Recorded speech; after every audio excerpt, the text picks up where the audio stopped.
In today's video, I'm going to teach you how to trade futures on Tradingview. To get started, open any chart in Tradingview. Then look along the bottom of your screen for the Trading Panel tab. Click it to reveal the list of supported brokers.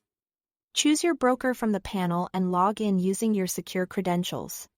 After a successful sign-in, look for a green connection indicator. That's your confirmation that Tradingview is linked to your brokerage account and ready to route orders. Next, set up the instrument you want to trade. Go to the top left of the chart and click the search icon. In the symbol window, switch to the Futures tab so you are filtering for futures markets only. This helps you narrow down to the right contracts and avoids mixing in stocks or forex.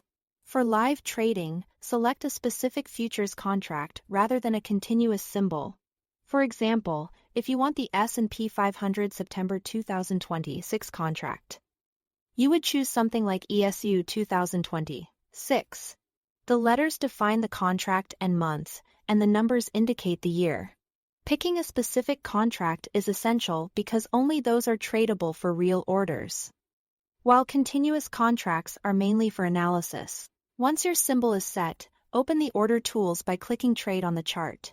This brings up the order panel where you can choose between market, limit, and stop orders. A market order fills right away at the current price.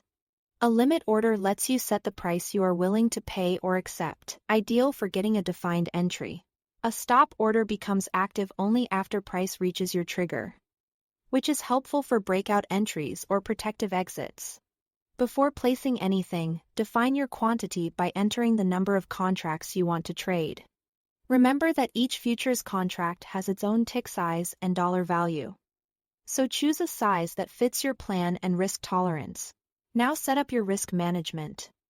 Turn on bracket orders so your trade is accompanied by an automatic take profit and a stop loss. These linked orders help secure gains if price moves your way and limit losses if it doesn't. You can set your targets and stops by price level or by distance in points, and you'll see them plotted on the chart for clarity. When everything looks right, click Buy to go long or Sell to go short. Review the summary, then confirm.